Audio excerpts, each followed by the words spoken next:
नमस्कार विद्यार्थ्यांनो, आज आपण 3.3 मधील क्वेश्चन नंबर 3 करतोय. म्हणजे आज आपला 3.3 संपतोय. बघा तर काय दिले गिवन मध्ये, cod A B congruent to cod C D. तुम्हाला माहिती आहे विद्यार्थ्यांनो, हे बघा, हा जर कॉड ए बी असेल तर याचा करस्पॉन्डिंग आर्क कोणता येणार? A B. हा कॉड आहे ए बी आणि त्याचा करस्पॉन्डिंग आर्क आहे ओ ए बीच. फक्त आर्क लिहितो आपण.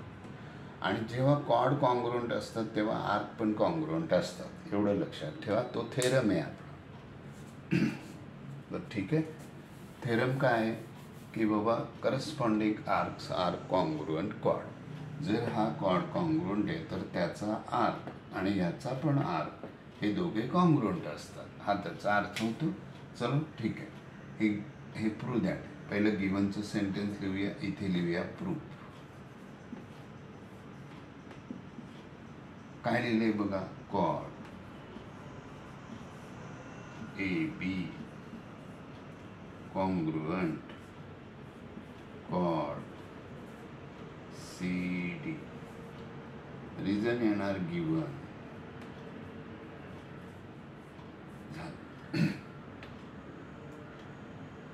हे रिझन आहे, त्यांनी हे दिलेलं आहे. मग आता काय होणार, कॉड जर कॉन्ग्रुएंट आहे तर आर्क पण कॉन्ग्रुएंट असेल.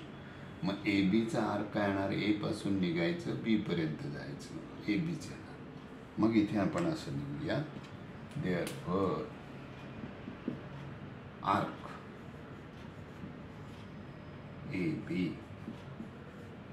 Congruent arc C D. इथं असं लिहूया, करस्पॉन्डिंग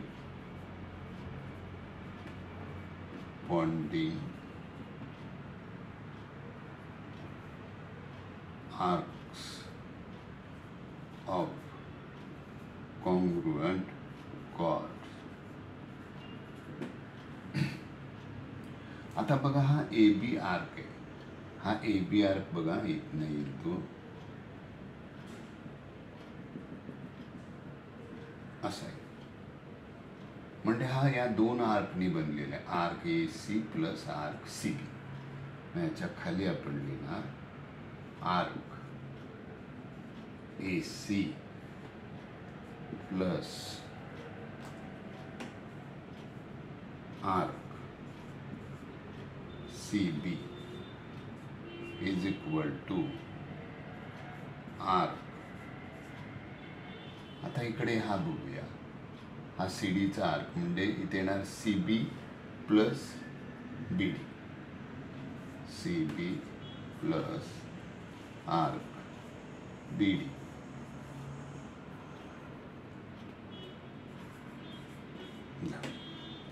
यामध्ये सी बी कॉमन आहे, ह्याला कट मारूया. झालं. मग राहिला काय इथे, arc A c is equal to arc BD. That is arc AC congruent to arc BD. Hence proved.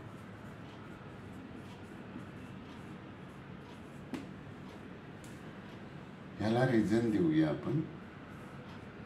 Reason असं येणार, ॲडिशन property of arc. झालं तर आपलं संपलं थेरम. किती सोपं आहे बघा. तुम्हाला असं वाटतं की हे जे प्रूफचे सम असतात ते हार्ड असतात, पण नाही, ते खूप सॉफ्ट असतात. तुम्ही लक्षात घ्या फक्त बस, की तुम्हाला ते येतील चांगले. तर भेटूया आपण 3.4 साठी उद्या.